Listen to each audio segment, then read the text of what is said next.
Jean-Claude, nous sommes très heureux de te retrouver. C'est une joie que nous ne saurions décrire qui nous anime. Le thème du jour est comme des dieux. La référence se trouve dans Genèse 3, versets 4 et 5. Genèse 3, versets 4 et 5. Je t'invite à chercher la référence et dans un instant, nous aborderons ce thème. Juste avant, invoquons la présence de Dieu parmi nous. Notre Seigneur et notre Dieu, merci pour la parole. Merci pour ta présence. Merci pour la porte que tu nous ouvres, celle qui conduit vers le salut. Cet esprit, fais tomber de nos yeux les écailles.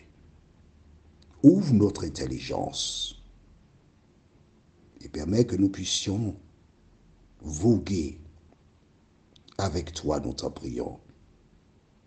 Au nom de Jésus, pour ta gloire éternelle. Amen. Alors, tu te rappelles? L'ennemi commença en disant, Dieu a-t-il réellement dit? En clair, est-ce que tu sais bien ce qu'il a dit? C'est ce que tu as compris. Mais ce n'est pas ça. Le simple fait de dire, on va le relire dans Genèse 3, verset 1. Le serpent était le plus rusé de tous les animaux des champs que l'Éternel Dieu avait fait.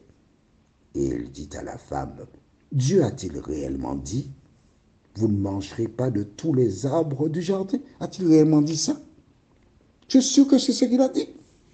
Tu es sûr que tu ne te trompes pas? Qu'est-ce qu'il a cherché à faire? Dis-moi. Un mot qui commence par D. Alors, est-ce que tu as trouvé? Écris le mot dans ton cahier. Tu n'es pas là pour écouter, pour gober, tu es là pour étudier, prendre des notes, pour connaître, pour comprendre, pour te protéger des attaques du malin. Il a cherché à mettre quoi? Le doute.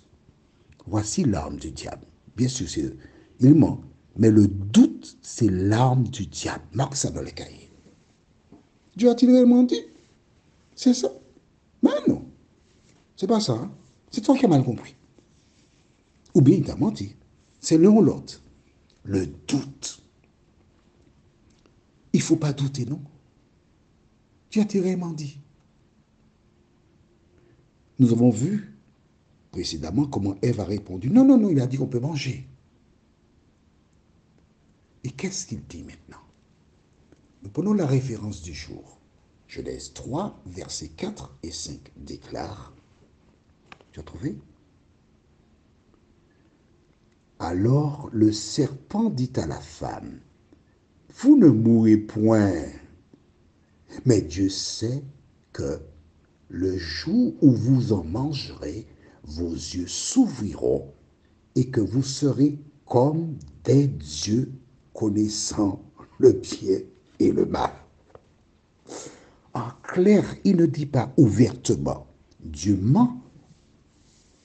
Il dit, vous ne mourrez point. Attention. Attention. Rappelle-toi. Relisons dans Genèse 2, versets 15 à 17. Tu vois, on n'est pas pressé. Comme tu es nouvelle ou nouveau, nous prenons le temps pour découvrir. Genèse 2, versets 15 à 17 déclare, l'Éternel Dieu prit l'homme et le plaça dans le jardin d'Éden pour le cultiver et pour le garder. L'Éternel Dieu donna cet ordre à l'homme. Tu pourras manger de tous les arbres du jardin, mais tu ne mangeras pas de l'arbre de la connaissance du bien et du mal, car le jour où tu en mangeras, tu mourras. Clair, net et précis. Si tu manges, tu vas mourir. Satan dit, si tu manges, tu ne vas pas mourir. Que dit-il? Le contraire. Il s'oppose. Il s'oppose. Ce sont deux entités. Est-ce que tu as compris cela? Quand tu veux savoir ce qui est bien, prends la Bible, tu lis la Bible. Toute attitude pratique qui ne se trouve pas dans la Bible vient du diable. Alors que fais-tu? Tu suis ce que disent les gens, la tradition, ou tu veux suivre ce que dit la parole de Dieu? Non seulement il dit, vous ne mourrez point, mais il fait miroiter dans le cerveau d'Ève qu'elle sera comme Dieu. Il faut que je t'explique quelque chose. Comment la conversation a débuté. Bien installé dans l'arbre, le serpent mange le fruit. Tu sais, la Bible ne donne pas tous les détails, mais je t'explique.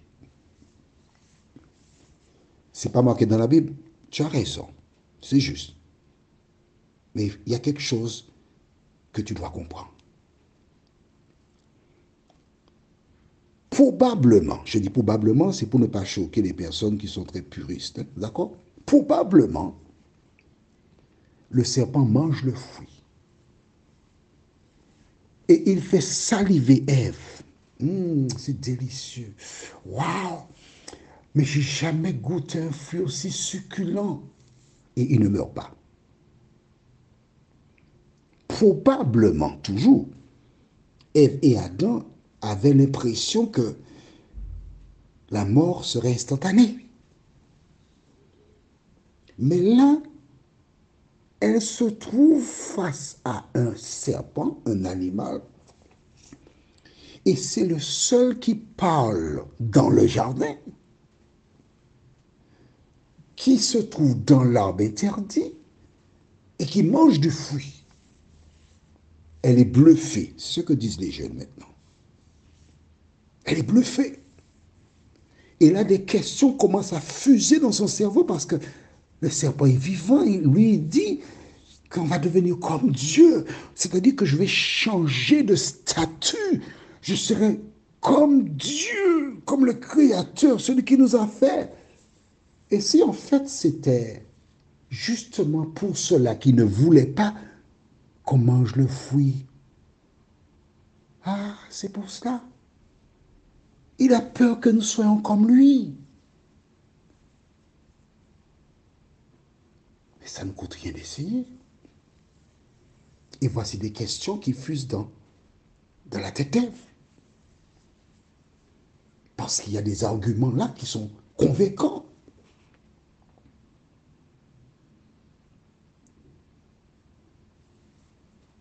N'est-ce pas? Je t'invite à écrire dans le cahier Ésaïe 14. Ésaïe 14, les versets 12 à 14. C'est la première référence que nous avons étudiée. Tu te rappelles? En fait, je veux te dire aussi une chose. Tu sais, quand tu as une Bible, il y a des personnes qui ont une Bible et qui ne soulignent pas. Mais si tu vois mes Bibles, j'ai quelques Bibles, toutes les Bibles en français, pour être précis, elles sont toutes soulignées. C'est pour retenir. Lisons dans Ésaïe 14, versets 12 à 14. Te voilà tombé du ciel, astre brillant, fils de l'aurore. Tu es abattu à terre, toi, le vainqueur des nations. Tu disais en ton cœur, je monterai au ciel. J'élèverai mon trône au-dessus des étoiles de Dieu. Je m'assierai sur la montagne de l'assemblée, à l'extrémité du septentrion. Je monterai sur le sommet des nues, je serai semblable au Très-Haut. Tu vois? Je serai semblable au Très-Haut. Le rêve de Satan, c'était d'être semblable à Dieu. Quand il a été précipité sur la terre, il a planté dans le cerveau d'Ève son plan. Il voulait être semblable à Dieu. Il voulait aussi convaincre Ève et Adam. C'est pourquoi il a dit, et je relis avec toi. Non, je ne relis pas avec. Oui, je relis avec toi. Ce qui veut dire que tu as ta Bible en main. Tu ne m'écoutes pas. Tu as ta Bible en main. On est bien d'accord. Que dit-il? Lisons verset 5. Mais Dieu sait que le jour où vous en mangerez, vos yeux s'ouvriront et que vous serez comme des dieux. Alors bien sûr, derrière, il a mis connaissant le bien et le mal. D'accord, mais avait-il besoin de cela? Non. Son rêve, c'était d'être semblable à Dieu. Le même rêve, il a transmis à Ève en lui disant, si tu manges le fruit, tu seras semblable à Dieu. Sous-entendu, tu seras mon enfant. Mais oui, tu seras mon enfant. Toi qui écoutes ces audios depuis fort longtemps, de qui es-tu l'enfant? Es-tu l'enfant de Dieu ou l'enfant de Satan? Toutes les fois que tu t'opposes à la parole de Dieu, tu es l'enfant de Satan. Prions. Seigneur, bien des personnes ignoraient